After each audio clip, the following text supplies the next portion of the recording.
Today we're going to introduce you to the onboard effects processor on the TouchMix and show you how to use the effects wizard to add effects to your performance. Audio effects such as reverb, chorus, delay, pitch correction, and pitch change are essential in today's audio production.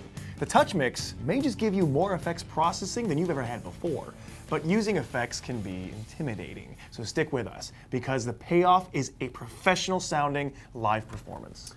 First, let's look at the architecture of the effects section. Imagine this. Whoa! Inside TouchMix is a virtual equipment warehouse.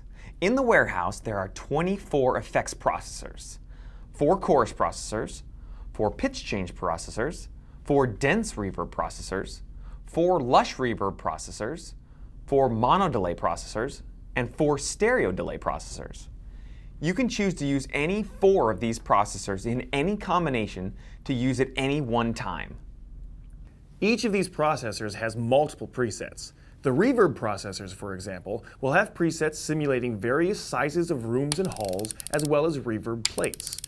There may also be brighter or darker sounding variations and presets with longer or shorter reverb times.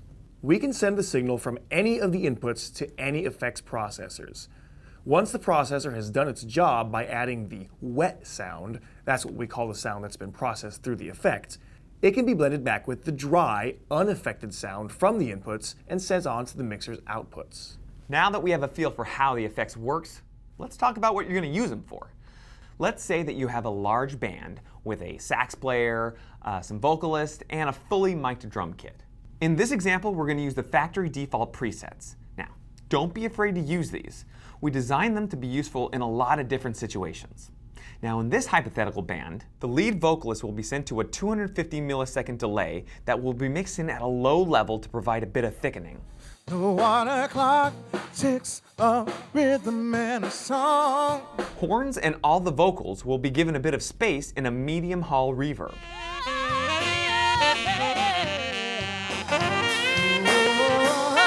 The snare and toms are all going to have a medium plate reverb applied to them. Plate reverb is a go-to effect for drums in a live sound environment. Note that you can send a channel to more than one effect. Our sax is also being sent to a pitch shift effect with a light detune preset. This will provide a subtle doubling. Other instruments don't need effects, or they have their own effects, like guitar pedals or internal effects on a keyboard, so we're going to leave those dry. So now you understand the TouchMix effects, and you thought about what to do with the effects. Well, let's talk about the how. There are several ways to select and set up the effects on the TouchMix. Today, we're going to focus on the fastest and easiest method, which is the effects wizard. Now, much like the channel presets or pretty much anything else you find on the TouchMix, the effects wizard is designed to help you get the most out of your live performance. So let's say that you need to add some reverb to a tom drum, but you don't know which one is the best for your scenario. Well, the wizard helps you out with that. Let me show you what we mean. Start by pressing Wizard, then Effects Wizard. If this is your first time using the Effects Wizard, the mixer will default to FX Processor 1. Select a preset by using the Source, Type, and FX Style windows to choose an effect. You'll notice that not all the reverb types in the TouchMix are available for selection, just the ones that are most relevant and appropriate for the selected source. So just like the previous example where we selected a plate reverb for the toms, you'll see that plate reverb is available for use here, while hall reverb, an effect that might muddy up the drums in a mix, is not. Pretty smart, right?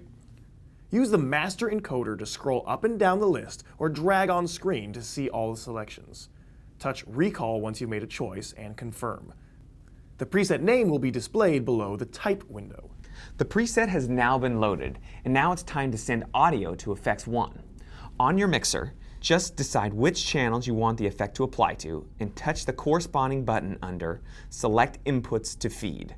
The selected channels are now feeding the effects processor.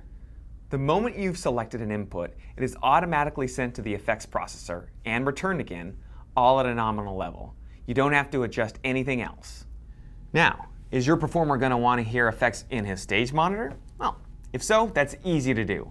Just select the buttons under Select Aux Outputs to tell your mixer where the effect should go. If you find that you'd like to change the level of the effect, you can use the Master Effects fader here. You've still got 3 effects available, so touch one of the tabs on the top of the screen to set up another effect.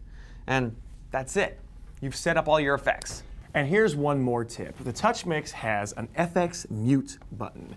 You can use it to mute all the effects at the same time. This is really useful if the singer is talking between songs and you don't want to hear the reverb and delay on his speech. We're going to use it right now to demonstrate the difference that effects have on a mix. That's the way of a 40-night sky. We're living in the world high. Well, that's it for this installment.